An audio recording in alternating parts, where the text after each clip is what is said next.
आज की इस वीडियो में हम लोग सॉल्व करने वाले हैं जैक बोर्ड मैथमेटिक्स का मॉडल क्वेश्चन पेपर जो इस साल के लिए है। मैं हर एक क्वेश्चन को इस तरह से सॉल्व करूंगा कि अगर क्वेश्चन चेंज भी हो जाए तब भी आप बना लोगे। इतना बेसिक से हर एक क्वेश्चन को समझेंगे। तो सबसे पहले सेक्शन ए जो कि एमसीक्यू टाइप का क्वेश्चन है। इसमें पहला क्वेश्चन है the zeros of P Z equal to Z square minus 64।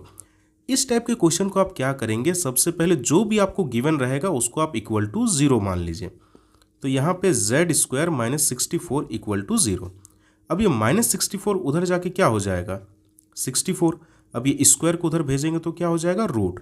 तो रूट 64 जब भी रूट लगता है तो उसके आगे दो साइन लगता है प्लस माइनस। अब यहाँ पे कितना आ जाएगा, आपको पता है कि 64 का रूट कितना निकलता है, 64 का रूट निकलता है आपका 8। तो इसका आंसर क्या हो जाएगा ऑप्शन ए। अब जीरोस देखिए, जीरोस का मतलब क्या होता है, जो भी यहाँ पे वेरिएबल है उसका वैल्यूज। तो यहाँ पे कितना आ गया z equal to plus minus 8।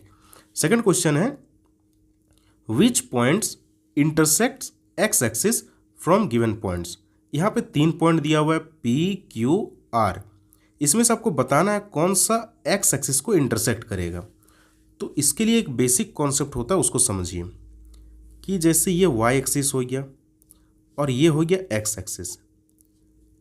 इसमें कोई भी जो पॉइंट होता है उस पॉइंट में सबसे पहले एक्स रहता है फिर वाई रहता है।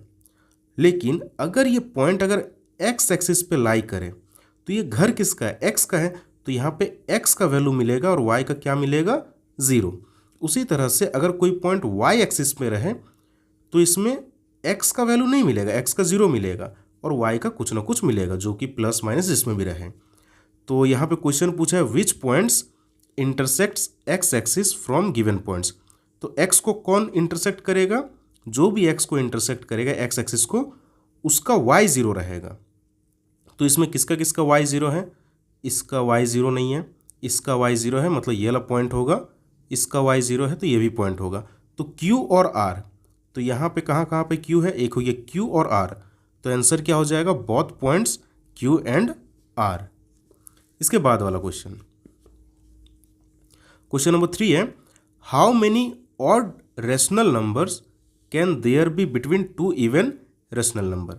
मतलब दो इवन रेशनल नंबर है। इवन नंबर क्या होता है, इवन नंबर जैसे कि 2 4 6 8 और ऑड नंबर क्या हो जाता है हम लोगों का 1 3 5 7 ऐसे करके बढ़ते रहेगा। तो दो इवन रेशनल नंबर लेना है। तो चलिए एक इवन नंबर हम ले लिए 1000 और दूसरा ले लेते हैं 5000। तो इसके बीच में कितना ऑड रेशनल नंबर आ सकता है, देखिए इसके बीच में क्या आ जाएगा 1001 1003 1005 ऐसे बहुत सारा आएगा। तो इसका आंसर क्या हो जाएगा इन्फिनाइट हो जाएगा। यहाँ पे कंटिन्यूअस नहीं बोला है, कंसेक्यूटिव नहीं बोला है, कोई भी दो इवन नंबर, ठीक है। तो इसमें बहुत सारा आ जाएगा।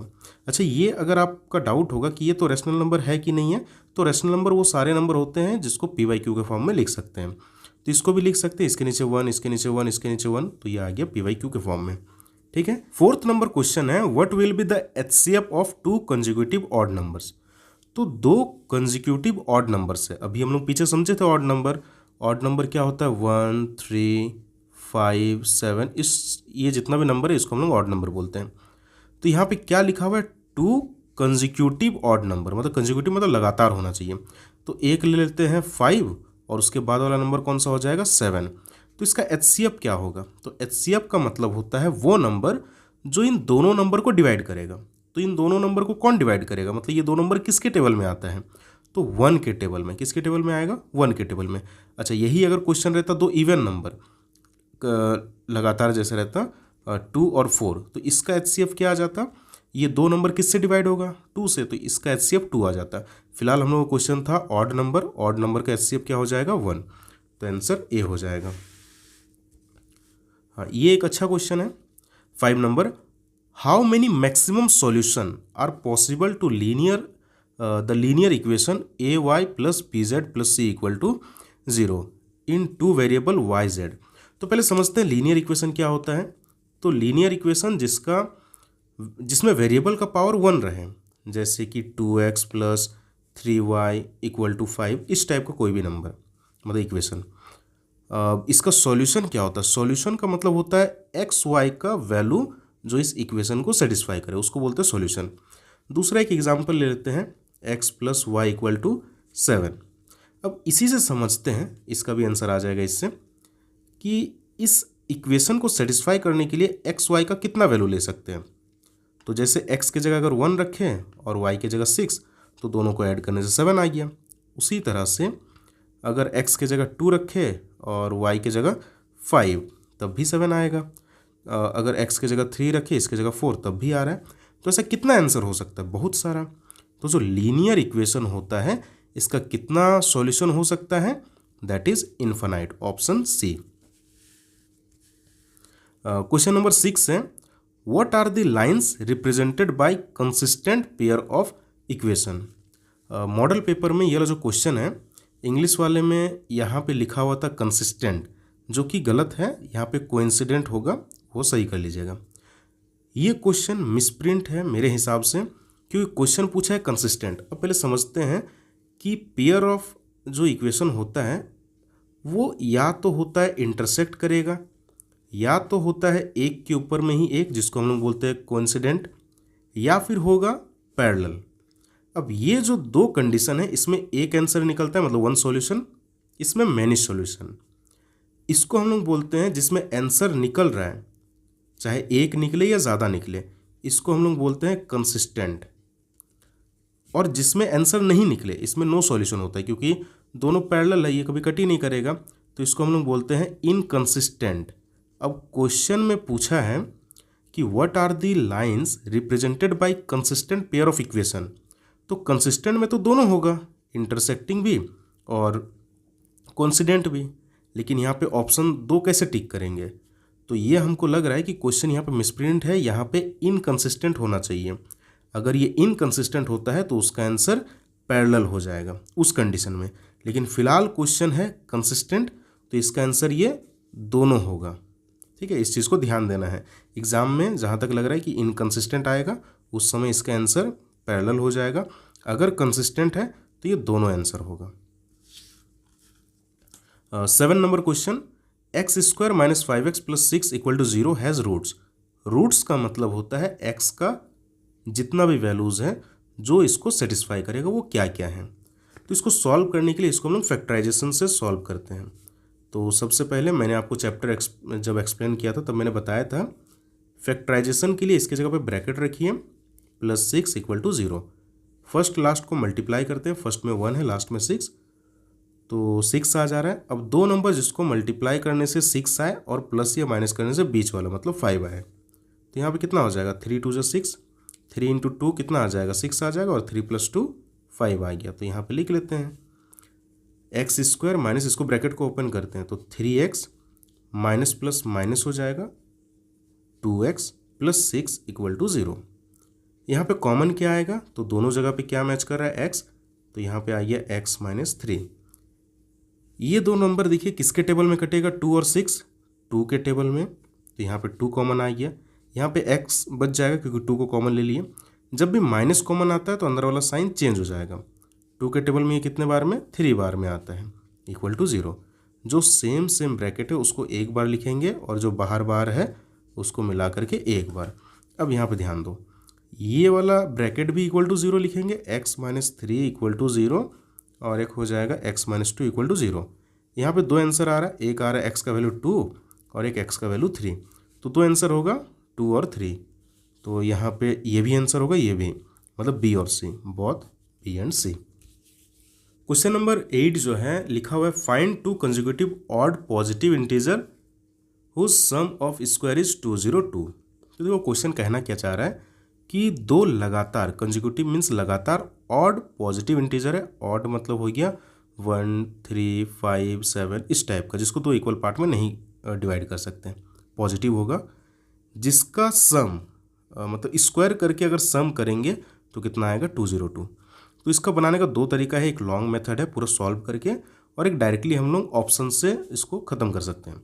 तो ऑप्शन से देखो क्या होगा, दोनों का स्क्वायर करके सम करने से इतना आना चाहिए, तो इसका स्क्वायर कितना होगा, 15 का स्क्वायर 225, इसका स्क्वायर हो जा रहा है 289, तो दोनों को ऐड करेंगे तो बहुत ज़्यादा हो जाएगा, दैट इज़ 500 क्रॉस कर जाएगा, तो ये हम लोग का आंसर नहीं हो सकता है। अच्छा, इसको देखो कितना आ रहा है, 9 का स्क्वायर 81 और 11 का स्क्वायर 121, दोनों को अगर ऐड करते हैं तो कितना आ जाएगा 2। हाँ, तो यही वाला ऑप्शन होना चाहिए। अच्छा, बाकी सबको एक बार ट्राई करते हैं। इसका स्क्वायर कितना आ जाएगा 169, 15 का स्क्वायर 225, इसको भी ऐड करेंगे तो 202 से तो बड़ा ही आएगा, ये भी नहीं होगा। इसका स्क्वायर हो गया 121, इसका स्क्वायर 169, इसका भी 200, हाँ ये भी ज़्यादा आ रहा है, तो ऑप्शन कौन सा हो जाएगा, बी नंबर। अच्छा, इसको अगर डायरेक्ट सॉल्व करेंगे, मतलब अगर ये सब्जेक्टिव में आता तो कैसे बनाते हैं, तो यहाँ पे लेट करते, लेट फर्स्ट पॉजिटिव जो है, फर्स्ट ऑड पॉजिटिव उसको x मान लेते हैं, और जो सेकंड होता सेकंड को x+1, फिर अकॉर्डिंग टू क्वेश्चन कि क्वेश्चन के हिसाब से दोनों का स्क्वायर करके अगर प्लस करेंगे तो वो कितना आएगा 202। अब इसको सॉल्व करते हैं, फिर ये क्वाड्रेटिक इक्वेशन बनता है, 2 आंसर आता है x का, एक पॉजिटिव एक नेगेटिव, तो जो पॉजिटिव वाला होता है उसको लेते हैं और सॉल्व कर देते हैं। अब यहाँ पे 9 नंबर क्वेश्चन है, who among the following is not AP, मतलब बताना है कि इसमें से कौन सा AP नहीं है। तो AP किसको बोलते हैं, AP उसी को बोलते हैं जिसका कॉमन डिफरेंस सेम आए, मतलब या तो AP जो है वो सेम चीज़ बढ़ते रहे या सेम चीज़ घटते रहे, मतलब डिफरेंस जो है वो सेम आना चाहिए। तो यहाँ पे देखो डिफरेंस कितना है, यहाँ पे 2 से 4 हुआ मतलब 2 इंक्रीज़ हुआ, यहाँ पे 4 से 6 हुआ मतलब 2 इंक्रीज़ हुआ, यहाँ पे 6 से 8 हुआ मतलब +2 हुआ, सब में +2 हो रहा है। इसमें 1 से 9 मतलब +8 हुआ, 9 से 17 इसमें भी 8 हुआ, इसमें भी अगर देखोगे तो हाँ इसमें भी 8 हुआ। इसमें आते हैं -10 से -6, मतलब ये इंक्रीज़ हुआ है, ये बड़ा होता है, -10 के कंपेयर में -6 बड़ा होता है, तो कितना ज़्यादा है 10, और यहाँ पे 6, डिफरेंस कितना है 4, तो इसका मतलब +4। यहाँ पे देखोगे -6 और यहाँ पे -2, तो यहाँ पे भी +4 हुआ है, और यहाँ पे -2 के बाद 2 कैसे आया होगा, -1 1 0, ये सॉरी -1 0 1 और 2, मतलब ये भी +4 हुआ है। तो इसमें सब में तो क्या है कॉमन डिफरेंस सेम आ रहा है, इसमें भी चेक करते हैं। यहाँ पे कितना हुआ है +3, यहाँ पे +5, यहाँ पे 9 7 आ रहा है। यहाँ पे देखो, यहाँ पे जो डिफरेंस वो अलग अलग आ रहा है, तो इसमें से कौन सा AP नहीं होगा, ये वाला। इसको अगर आप देखना चाहेंगे कि ये 2 आया कैसे, तो ऐसे भी इसको बना सकते हैं, 4 - 2 कितना आ गया 2 आ रहा है, फिर 6 - 4 दैट इज़ 2 आ रहा है, फिर 8 - 6 कितना आ रहा है 2 आ रहा है, ऐसे करके ये सब निकाला जाता है। तो इसका आंसर क्या हो गया D नंबर, ये AP में नहीं है क्योंकि डिफरेंस क्या आ गया अलग अलग आई है, अगर डिफरेंस सेम रहता तो वो AP होता है। फिर अगेन एक AP का क्वेश्चन है, question number 10, the value of 28th term of 1 4 7 10, ये जो AP जो बढ़ रहा है इसमें 28th नंबर जो टर्म होगा वो कितना होगा। तो इसके लिए जो फॉर्मूला होता है A28 का, वो होता है A प्लस इससे एक कम, तो दैट इज़ 27D। अब यहाँ पे A और D किसको बोलते हैं, ये जो आपको नज़र आ रहा है इसको हम लोग बोलते हैं A, और D होता है इसका गैप। तो इसका गैप कितना है, कहीं का भी ले लो, जैसे ये जो गैप जो अभी निकाले थे ना ऊपर वाला क्वेश्चन में, इसी को बोलते हैं कॉमन डिफरेंस। तो इसका गैप कितना आएगा, 1 से 4 कितना बढ़ा, 3 बढ़ा है, तो इसका मतलब गैप कितना है 3 है। देखो यहाँ पे भी वही चीज़ है, 4 से 7 कितना बढ़ा है 3, तो इसका D कितना आ जाएगा, D आ जाएगा 3। इसमें पुट कर देते हैं, A का वैल्यू 1 और 27 इंटू D का वैल्यू कितना है 3 है, तो ये 1 प्लस इन दोनों को मल्टीप्लाई करेंगे 81, तो यहाँ पे कितना आ गया 81 + 1 82, तो ऑप्शन कौन सा हो जाएगा, ऑप्शन C नंबर। ये फॉर्मूला याद रखिएगा, किसी भी क्वेश्चन के लिए आ सकता है। अगर यहाँ पे 27 रहता तो यहाँ पे उससे कम, जैसे कि फॉर एग्जांपल के लिए अगर यहाँ पे 20 रहता तो इसका फॉर्मूला क्या होता है A प्लस 20 रहता तो उससे कम, हाँ 19D। इस टाइप से कोई भी क्वेश्चन है बना सकते हैं। हाँ, ये एक क्वेश्चन ट्राइंगल का एक ऐसा क्वेश्चन है जो सिलेबस में शायद नहीं रहना चाहिए, क्योंकि NCERT का जो नया बुक है उसमें इस टाइप का क्वेश्चन नहीं है। ये 6.6 थ्योरम था जो कि हट चुका है अभी सिलेबस में से, फिर भी दिया है, तो इसको समझते हैं और इस टाइप का क्या क्वेश्चन पूछ सकता है वो भी क्लियर करते हैं। पहले है क्या, if the ratio of the area of 2 similar triangle is 16:81, then what will be the ratio of their corresponding sides. देखो दो ट्राइंगल हैं, एक हो गया ए बी सी और एक हो गया पी क्यू आर। तो इसका जो एरिया का जो रेशियो होता है वो इसके क्रॉसपॉन्डिंग साइड के रेशियो के स्क्वायर के बराबर होता है। मतलब area triangle A B C by area triangle P Q R ये इक्वल होगा, चाहे ये रेशियो ले लो मतलब साइड का, that is A B by P Q, या फिर A C by P R, क्योंकि हम लोग जानते हैं रेशियो क्या होता है, प्रोपोर्शनल होता है, या फिर क्या ले लेंगे B C by Q R. इसका जो रेशियो होगा उसके स्क्वायर के बराबर होता है। तो यहाँ पे देखो कितना दिया हुआ है, एरिया ए बी सी 16 और पी क्यू आर मतलब दोनों ट्राइंगल का इतना दिया हुआ है। कोई भी एक को ले लेते हैं, A B by P Q, तो ये कितना आ गया। अब स्क्वायर को इधर लाएंगे तो क्या हो जाएगा, रूट हो जाएगा। तो इसको यहाँ पर सॉल्व करते हैं, A B by P Q, square को उधर लाएंगे तो रूट हो जाएगा, तो रूट 16 बाई 81, तो ये कितना आ जाएगा, 16 का रूट निकलता है 4 और 81 का 9, तो इसका आंसर क्या हो जाएगा 4:9, 4:9। अब इस क्वेश्चन में और एक टाइप से कैसे पूछ सकता है कि अगर आपको पेरीमीटर का रेशियो पूछे, पेरीमीटर का, तो पेरीमीटर का रेशियो होता है जो साइड का रेशियो होगा, मतलब उसमें कुछ स्क्वायर वगैरह नहीं होता है। जैसे अगर आपको ये एक ट्रायंगल मान लेते हैं ये 4 है और ये एक ट्रायंगल का ये वाला 5 है, अगर आपको पूछा जाता है कि इन दोनों ट्रायंगल के पेरीमीटर का रेशियो क्या होगा, तो सिंपली इसका जो साइड है 4 है और इसका साइड कितना है 5 है, तो यही वाला आंसर हो जाता है। किस कंडीशन में, अगर पेरीमीटर पूछता है तो वो रेशियो सेम होता है, साइड का रेशियो जो निकलेगा वही पेरीमीटर का भी रेशियो वही निकलेगा। लेकिन अगर एरिया का रेशियो पूछे तो साइड का रेशियो के स्क्वायर हो जाता है। ठीक है, तो 11 नंबर का क्वेश्चन जो है वो ऑप्शन सी है। ये क्वेश्चन, अच्छा इस क्वेश्चन में क्या है कि अगर आप मॉडल पेपर का इंग्लिश वाला अगर पढ़ोगे 12th नंबर जो है, the diagonals of a rhombus are 6 centimeter and 8 centimeter, the length of its side will be. अब ये क्वेश्चन इंग्लिश वाला में 6 और 8 दिया हुआ है, लेकिन जब इसका हिंदी वाला क्वेश्चन पढ़ोगे दैट इज समचतुर्भुज के विकर्ण 12 और 16 है, तो ये वाला करेक्ट है 12 और 16, तो इसलिए ये ऑप्शन ये जो क्वेश्चन है इसको 16 कर लेना है और इसको क्या कर लेना है, ये 12 होगा ना, ये 12 और ये 16 कर लेना है, ये क्वेश्चन का एक्चुअल होना चाहिए। ठीक है, ये थोड़ा करेक्ट कर लेना है। एक डायगोनल का एक साइड कितना है 12 है और एक कितना है 16 है। अब ये बनेगा कैसे, तो सबसे पहले इसका जो रोम्बस का फिगर होगा, रोम्बस बोलते किसको है, रोम्बस हम लोग उसको बोलते हैं जिसका सभी साइड क्या होगा, सेम होगा, सब साइड इक्वल होता है, उसी को हम लोग रोम्बस बोलते हैं। तो ए बी सी डी और बीच में जो कट हो रहा है उसको ओ मान लेते हैं। इसका एक वाला साइड कितना है, लंबा वाला साइड कितना है 16 है, तो अगर 16 है तो ये एक दूसरे को तो बाइसेक्ट करता है, क्योंकि पैरेललोग्राम का प्रॉपर्टीज से आता है रोम्बस का जो डायगोनल है वो एक दूसरे को बाइसेक्ट करता है। तो ये 16 है तो ये कितना हो जाएगा पूरा, अगर 16 है तो ये 8, ये भी 8 सेंटीमीटर हो जाएगा, और इधर वाला देखोगे ये पूरा 12 है तो ये 6 सेंटीमीटर, ये भी 6 हो जाएगा। अब एक रोम्बस का प्रॉपर्टीज याद रखना जिससे साइड निकल जाएगा, दैट इज़ कि डायगोनल जो है एक दूसरे को 90 डिग्री पे बाइसेक्ट करता है, 90 डिग्री, यहाँ पे कितना है 90 डिग्री। मतलब इस ट्राइंगल को अगर हम बाहर बनाते हैं इस ट्राइंगल को, तो ये ट्राइंगल कितना हो जाएगा, यहाँ पे 90 डिग्री, ये 8 है और ये 6 है, सेंटीमीटर भी है। हम लोग को निकालना क्या है, डायगोनल दिया हुआ है, साइड निकालना है, मतलब ये वाला साइड निकालना है। तो ये अगर राइट एंगल ट्राइंगल बन रहा है तो इसमें हम लोग पाइथागोरस थ्योरम अप्लाई कर सकते हैं। क्या होता है पाइथागोरस थ्योरम, कि 90 के सामने वाला दैट इज़ हाइपोटेनियस का स्क्वायर इक्वल टू बाकी दोनों जो बच गया, मतलब एक हो गया पी का स्क्वायर और एक हो गया बी का स्क्वायर।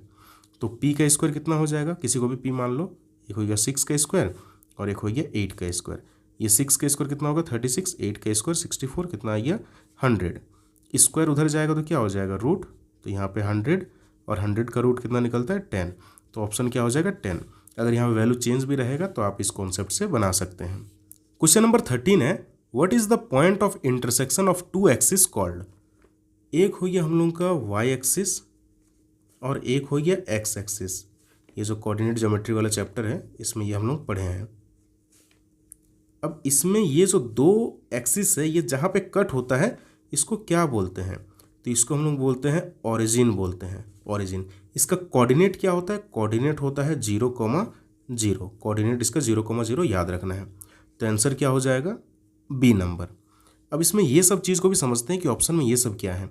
कोऑर्डिनेट क्या होता है कि यहाँ पे अगर कोई पॉइंट रहता, जैसे फॉर एग्जांपल के लिए -2,-2 रहता, तो इसको हम लोग कोऑर्डिनेट बोलते हैं।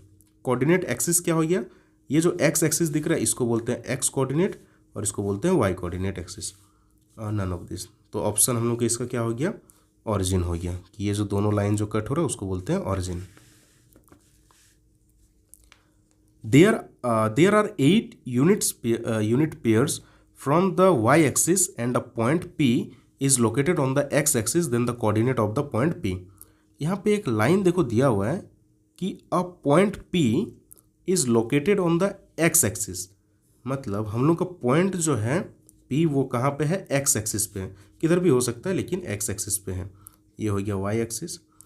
तो अगर x एक्सिस पे कोई पॉइंट है तो इसमें याद रखना है x का वैल्यू मिलता है लेकिन y का क्या मिलता है? 0। तो यहाँ पे देखो y का 0 कहाँ पे है? ये सेकंड वाला y होता है, पहला होता है हम लोग का x, दूसरा y। तो सेकंड वाला 0 किस में है? सेकंड वाला 0 इसमें है। तो ऑप्शन क्या हो जाएगा? ए नंबर, क्योंकि अगर पॉइंट जो है x एक्सिस पे लाई कर रहा है तो इसका y तो 0 होगा, तो y इसी में 0 है, इसलिए ये क्वेश्चन जो है इस टाइप से बनेगा, ऑप्शन ए। सेकेंड जो यहाँ पे 15 नंबर क्वेश्चन है, if cos A equal to 3/5 then the value of sec A will be. तो कॉस ए दिया हुआ है 3/5। कॉस का फॉर्मूला क्या होता है? अगर आप याद रखें तो होता है b/h। अच्छा, सेक ए निकालना है। सेक ए का फॉर्मूला क्या होता है? h/b। देखो कुछ उल्टा नहीं दिख रहा है, यहाँ पे b/h, यहाँ पे h/b। तो इसी को क्या कर देना है?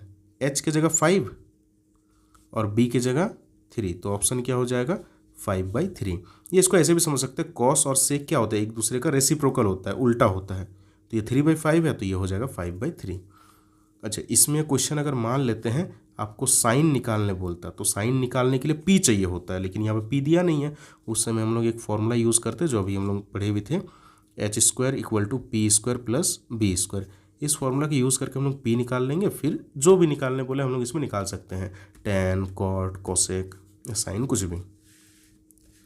यहाँ पे एक क्वेश्चन है 16 नंबर, थोड़ा ये प्रूविंग टाइप में है कि सेक ए प्लस टेन ए और 1 माइनस साइन ए ये किसके बराबर होगा। तो यहाँ पे सिंपल देखो, इस चीज़ को हम लोग क्या लिख सकते हैं? सेक ए का जो फॉर्मूला होता है 1/cos ए होता है। क्यों ऐसा लिखेंगे? क्योंकि सॉल्व करने का ईजी तरीका होता है कि सबको साइन कॉस में चेंज कर दो। टेन ए का फॉर्मूला होता है साइन A/cos ए, इसको लिख दिए और इसको फॉर्मूला में तोड़ करके, और यहाँ पे क्या है? 1 माइनस साइन ए है। अब इसको सॉल्व करते हैं, यहाँ पे नीचे एलसीएम करेंगे तो एलसीएम कितना आ जाएगा? सेम सेम है तो सेम ही आएगा, ऊपर में लिखा आएगा 1 प्लस साइन ए।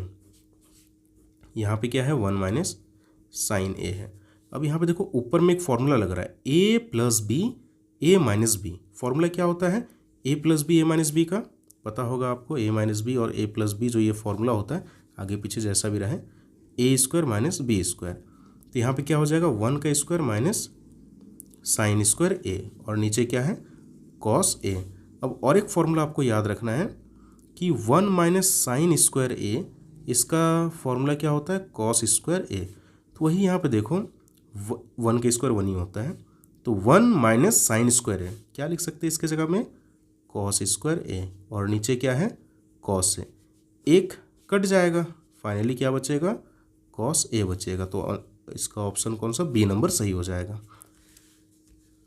अब आते हैं इस क्वेश्चन पे 17 number, cot A equal to 1 है, then what will be the value of A. इस टाइप का कभी भी अगर क्वेश्चन देखो तो इसमें एक चीज़ याद रखना है, इधर अगर कॉट है, इस तरफ अगर कॉट है तो इधर भी क्या करो? कॉट रखने का कोशिश करो। फिर कॉट कॉट सोचो कि कैंसिल हो गया और ए इक्वल टू निकल जाएगा।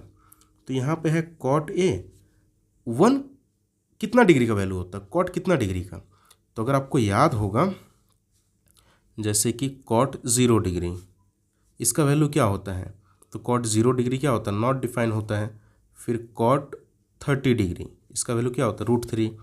कॉट 45 डिग्री, इसका 1 होता है, और कॉट 60 डिग्री होता है 1/√3, और कॉट 90 डिग्री होता है 1। तो यहाँ पे देखो कॉट ए 1 कितना डिग्री का वैल्यू होता है, कॉट 45 डिग्री का। तो 45 डिग्री, सॉरी कॉट होगा यहाँ पे, है ना, कॉट 45 डिग्री। तो कॉट कॉट सोचो कि कैंसिल हो गया, तो यहाँ पे ए का वैल्यू कितना आ गया 45। तो ऑप्शन क्या हो जाएगा, ऑप्शन सी हो जाएगा। 18 नंबर क्वेश्चन है the angle of elevation of the sun when the shadow of an upright pillar and its height are equal. अगर आपने मेरा वन शॉट सॉल्यूशन अगर देखा होगा हाइट एंड डिस्टेंस का, सम एप्लीकेशन ऑफ ट्रिग्नोमेट्री का, तो ये क्वेश्चन आप जानते हो, उसमें मैंने डिस्कस किया था शॉर्ट ट्रिक में कि अगर हाइट मतलब हाइट और बेस अगर इक्वल हो तो इसमें हमेशा याद रखना कौन सा होगा, 45 होगा। तो आप इसमें ट्रिक इजीली कर सकते हैं 45। लेकिन चलिए इसको बना करके देखते हैं कि बना करके कैसे होगा। तो क्वेश्चन यहाँ पे क्या बोला है कि शैडो, तो शैडो जो है किसका शैडो, एक पिलर का, एक पिलर का जो शैडो है upright pillar and its height are equal, मतलब शैडो और हाइट जो है वो इक्वल है। तो ये जो सन का जो एलिवेशन है, एलिवेशन मतलब नीचे से ऊपर, ये जो है ये कितना डिग्री होगा। तो यहाँ पे यहाँ से अगर देखेंगे तो ट्रिग्नोमेट्री का कौन सा फंक्शन लगा सकते हैं, इसके लिए ये पी होता है और इसके लिए अलग बेस होता है। मैंने आपको इस चैप्टर में समझाया था एक्सप्लेनेशन में। तो यहाँ पे क्या लगाएंगे, टेन थीटा, क्योंकि इसी का फॉर्मूला होता है पी बाई बी। अब यहाँ पे पी के जगह में कितना है, इसके लिए अलग पी होता है, एक्स है, इसके लिए अलग बेस है, बेस कितना है एक्स है, ये कट के कितना आ गया 1। तो टेन थीटा इक्वल टू 1 आ गया। अब टेन कितना डिग्री का वैल्यू 1 होता है, तो जैसे अभी पीछे पढ़े थे हम लोग कॉट का, तो वैसे टेन 45 का वैल्यू जो है 1 होता है। टेन सोचो कैंसिल हो गया, तो थीटा का वैल्यू कितना आ गया 45। तो यहाँ पे थीटा 45 डिग्री, ऑप्शन बी सही है। 19 number question, what is the sum of all 4 angles in quadrilateral. तो क्वाड्रिलेटरल में जैसे क्वाड्रिलेटरल होता क्या है, जैसे ये क्वाड्रिलेटरल है, इसका चारों एंगल का जो सम है वो कितना आता है, तो ये होता है 360, याद रखिएगा। अच्छा, ट्रायंगल जो होता है, ट्रायंगल के तीनों एंगल का सम कितना होता है 180, और अगर पेंटागन है मतलब अगर 5 साइड है, 5 साइड, तो इसका होता है 540, और ये 90 डिग्री, तो आप जानते हैं नॉर्मल इस टाइप में 90 डिग्री रहता है। तो sum of 4 angles in a quadrilateral 360 आ गया। Decimal number 111 is said to, अब देखिए इसमें डेसिमल लिखा हुआ है लेकिन पॉइंट इसमें है नहीं, पॉइंट इसमें तो दिख नहीं रहा है, लेकिन ये नंबर दिख रहा है। तो अगर सिर्फ ये नंबर लिखा हुआ है कि 111, सिर्फ अगर नंबर लिखा हुआ है तो समझते हैं होल नंबर, ये सबको पहले समझ लेते हैं। होल नंबर क्या होता है, जो 0 से स्टार्ट होता है, 0 से स्टार्ट होता है और इन्फिनिटी तक बढ़ता है। नेचुरल नंबर जो 1 से स्टार्ट होता है और इन्फिनिटी तक बढ़ता है। रेशनल नंबर जिसको p/q के फॉर्म में लिख सकते हैं, एग्जाम्पल के लिए 0, क्योंकि 0 के नीचे 1 है, 1.1, क्योंकि इसको हम लोग ऐसे लिख सकते हैं, -3/4 ये भी हो सकता है, -3/4 ये भी हो सकता है। ये सब जितना भी नंबर है ये हम लोग का रेशनल नंबर है। तो यहाँ पे क्या हो जाएगा, ऑल ऑफ दिस हो जाएगा, क्योंकि ये जो नंबर है ये इसमें भी आएगा, बढ़ाते जाएंगे तो इसमें भी आएगा और इसमें भी आएगा, तो ये क्या हो जाएगा, ऑल ऑफ दिस, ये सब टाइप का नंबर है। अच्छा, इसमें एक याद रखना है कि पाई जो है, पाई इरेशनल नंबर होता है और 0 जो है वो रेशनल होता है, रेशनल, और 22/7 भी क्या होता है, रेशनल होता है। कई बार जैसे इस टाइप का क्वेश्चन देता है 2√7/√7, ये रेशनल है कि इरेशनल, तो यहाँ पर देखो √7 कट गया, 2 आ गया, तो 2 क्या है, रेशनल है। इस टाइप का क्वेश्चन रहता है। 21 number question, in any triangle ABC 2 side A B equal to 7 दिया हुआ है और BC इक्वल टू 4, मतलब एक ट्राइंगल है ABC, इसमें दिया हुआ AB जो है वो 7 सेंटीमीटर है और BC जो दिया हुआ है वो 4 सेंटीमीटर है।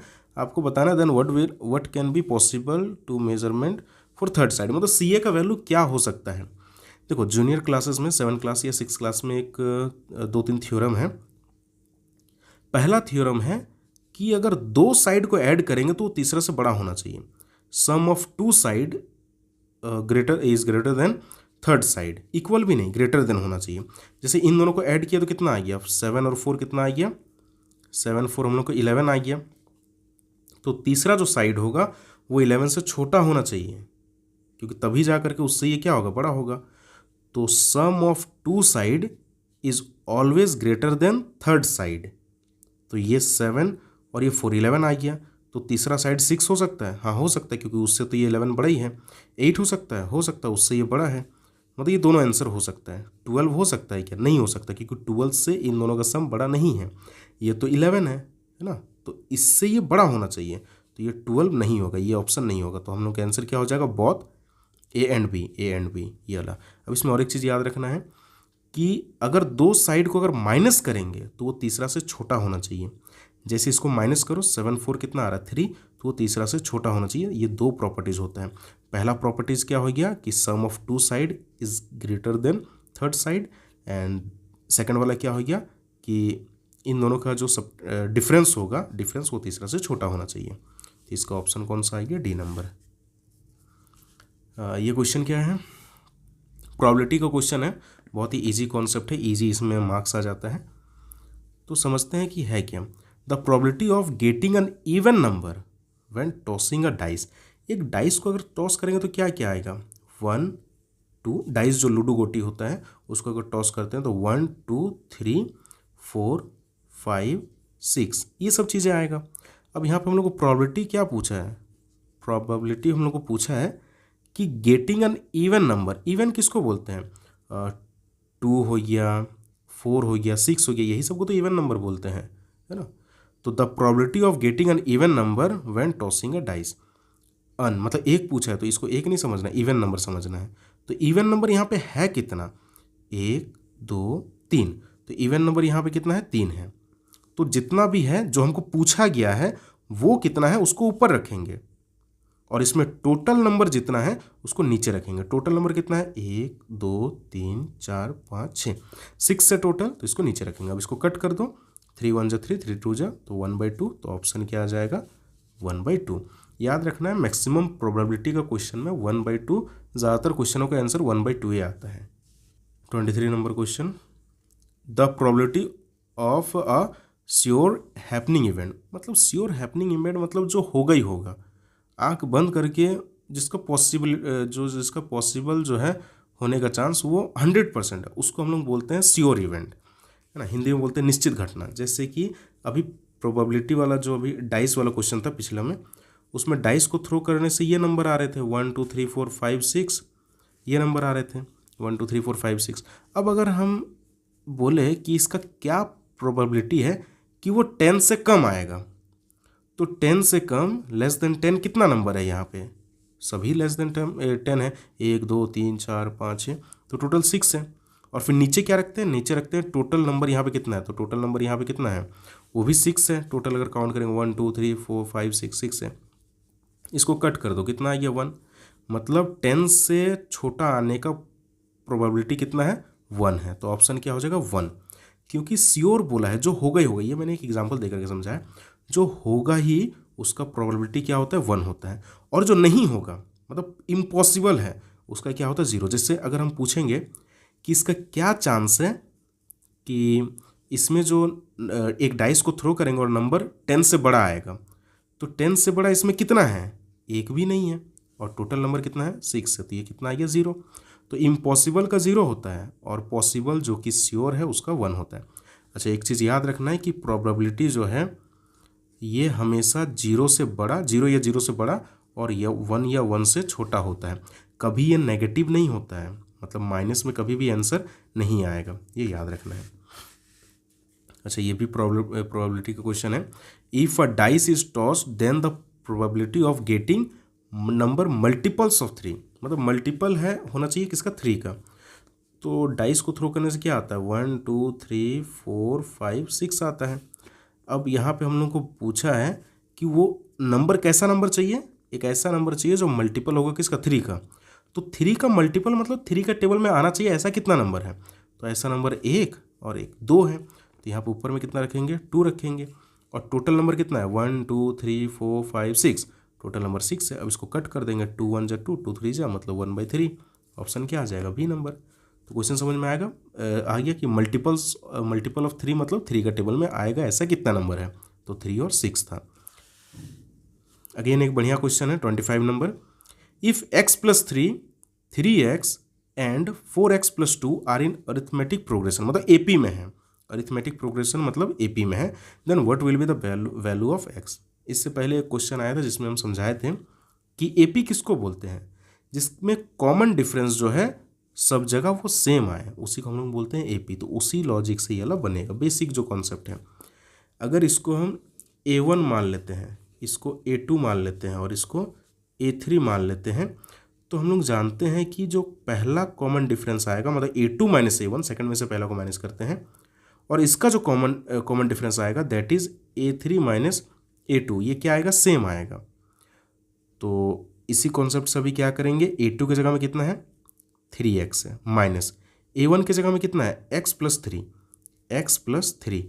और यहाँ पे मिस्टेक होने का चांसेस रहता है स्टूडेंट का, क्योंकि माइनस के बाद अगर एक से ज़्यादा चीज़ है तो वहाँ पे क्या लगाते हैं, ब्रैकेट लगाते हैं, ठीक है। प्लस अगर रहता तो दिक्कत नहीं था, लेकिन माइनस में ये होता है, अगर माइनस के बाद ज़्यादा चीज़ें हैं तो उसको ब्रैकेट में रखो।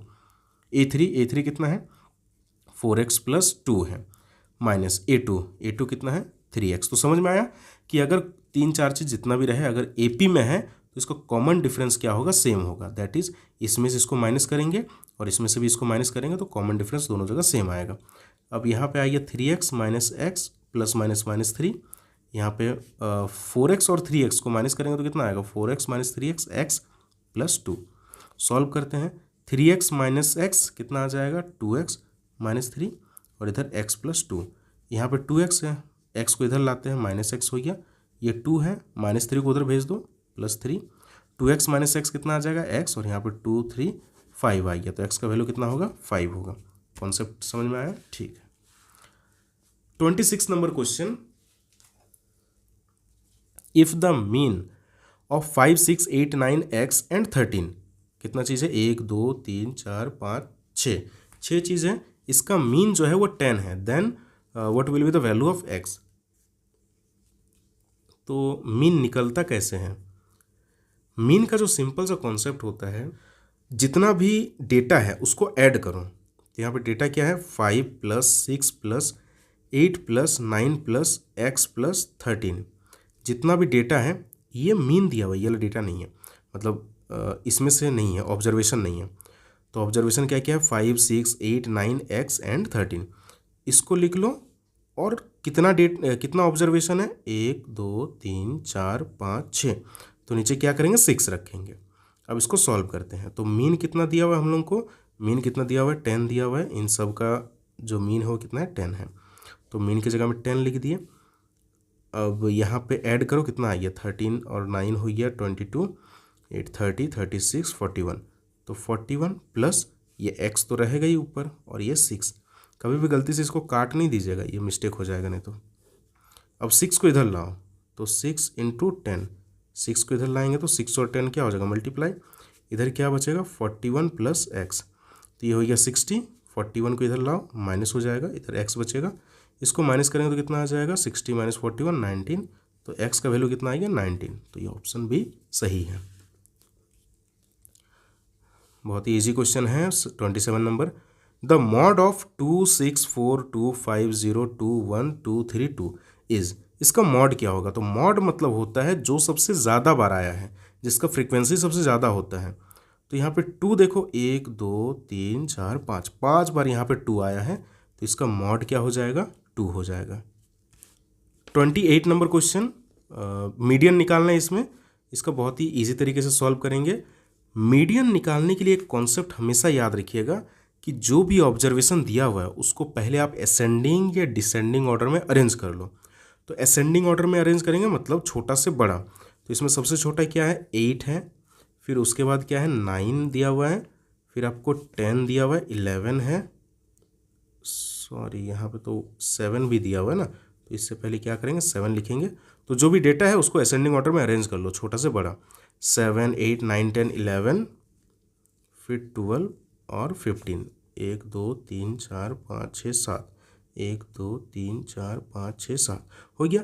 अब मीडियन का मतलब होता है मिडिल वैल्यू, मीडियन मतलब याद रखिएगा मिडिल वैल्यू। तो इसका मिडिल में क्या आएगा, इधर 3 अलग कर देते हैं, इधर 3 अलग कर देते हैं, तो मिडिल में क्या आ गया 10 आ गया, तो इसका आंसर क्या हो जाएगा 10 हो जाएगा।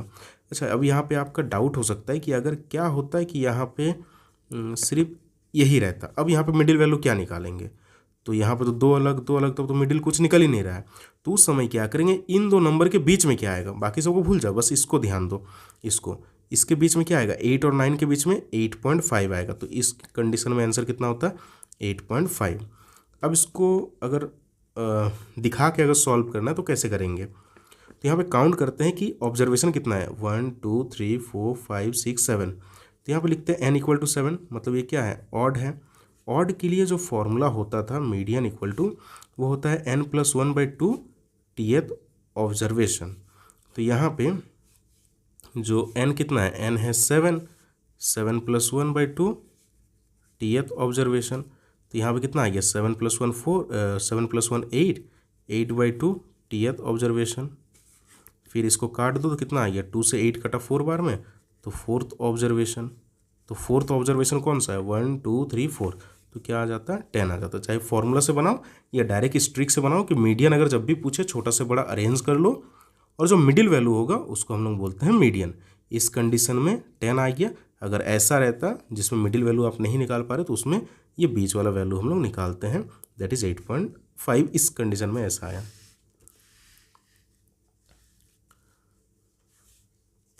जो यहाँ पे जो क्वेश्चन है 29 नंबर क्वेश्चन, अच्छा क्वेश्चन है, कॉन्सेप्ट वाला है।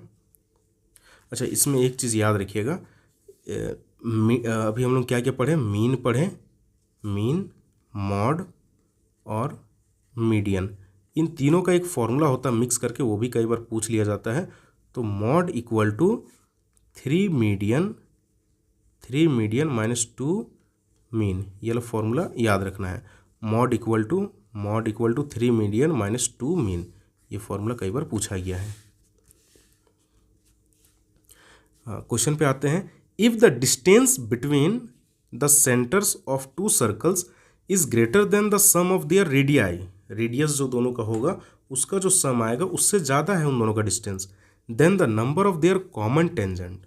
टेंजेंट क्या होता है, जो सर्कल को एक पॉइंट पे काटता है। कॉमन टेंजेंट दो सर्कल का, मतलब ऐसा टेंजेंट तो जो दोनों का टेंजेंट हो। तो देखो क्या हो सकता है, दो सर्कल अगर है तो दो सर्कल ऐसा हो सकता है, या फिर दो सर्कल ऐसे टच कर सकता है, या फिर दो सर्कल ऐसे इंटरसेक्ट कर सकता है। हम लोग का जो गिवन कंडीशन है वो पहला वाला है। कैसे पता चला, देखो समझते हैं। इसका रेडियस इतना दूर आएगा, इसका रेडियस इतना दूर आएगा। तो यहाँ पे है if the distance between the centre, centre का डिस्टेंस मतलब कि ये जो दोनों पॉइंट जो दिख रहा है, इन दोनों पॉइंट का जो डिस्टेंस है of 2 circle is greater than the sum of radii. ये जो रेडियस दिख रहा है ना, इन दोनों रेडियस को ऐड करेंगे तो उससे ज़्यादा जो डिस्टेंस आएगा वो सेंटर का आएगा। तो वही चीज़ यहाँ पे है, रेडियस मान लेते हैं यहाँ पे 3 है और यहाँ पे 5 है, तो 8 आ गया।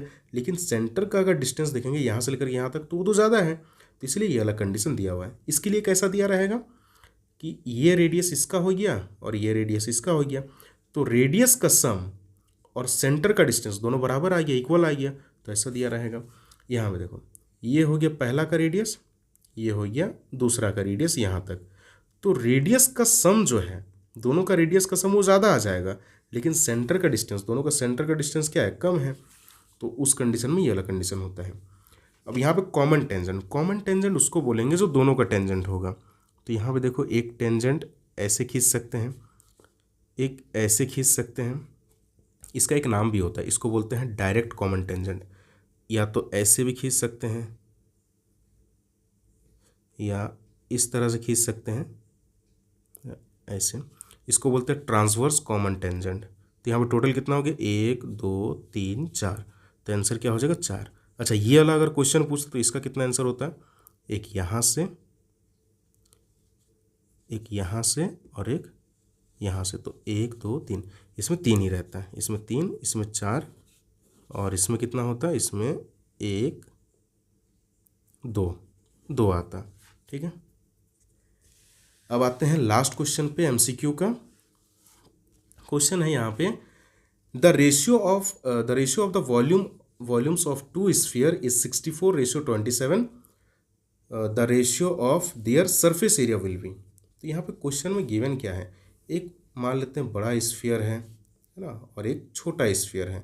इसका रेडियस को कैपिटल आर मान लेते हैं, इसका रेडियस को स्मॉल आर। तो गिवन क्या है, गिवन हम लोग को है कि ratio of volumes, ratio of volume कितना दिया हुआ है हम लोग को 64/27, 64 रेशियो 27। अब वॉल्यूम का रेशियो कैसे निकालते हैं, इसका वॉल्यूम का फॉर्मूला क्या होगा 4/3 पाई कैपिटल आर क्यूब, क्योंकि बड़ा आर है। इसका वॉल्यूम का formula 4/3 pi small R cube, क्योंकि छोटा आर है। यह आ गया 64/27, 4/3 पाई और यहाँ पे 4/3 पाई, ये दोनों कैंसिल हो गया। यहाँ पे क्या बचा, capital R cube small R cube. तो इसको हम लिख सकते हैं capital R by small R का होल क्यूब। इसको क्या लिख सकते हैं 64/27। अब ये जो capital R by small R है इसका क्यूब को उधर भेज दो, तो इसमें क्या आ जाएगा क्यूब रूट 64/27। अब इसको कैसे लिख सकते हैं, 64 को लिख सकते हैं 4 × 4 × 4, 64 आ जाता है, और 27 को 3 × 3 × 3। इस 3 का मतलब क्या है कि 3 बार कोई चीज़ मैच करेगा तो एक बाहर करना है, तो मल्टीप्लाई में 3 बार क्या मैच कर रहा है 4, तो एक 4 बाहर आ जाएगा और यहाँ से एक 3, मतलब capital R by small R कितना आ गया 4/3।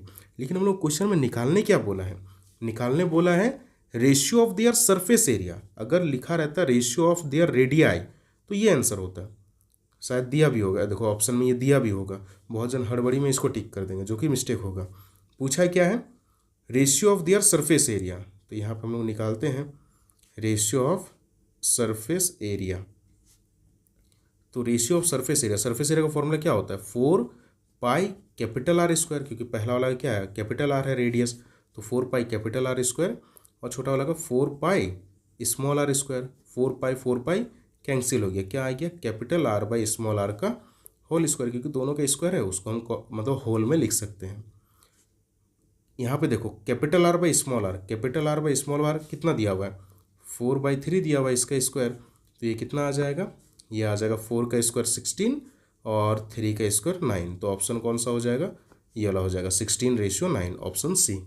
ठीक है, तो उम्मीद है कि आपको ये जो MCQ सेक्शन है वो आपको समझ में आया होगा। बाकी मॉडल पेपर के जो बाकी सेक्शन हैं, सेक्शन B, C और D, आप विजिट करके देख सकते हैं। आपको इसका PDF जो है वो मेरे Telegram channel maths with Shankar sir में मिल जाएंगे।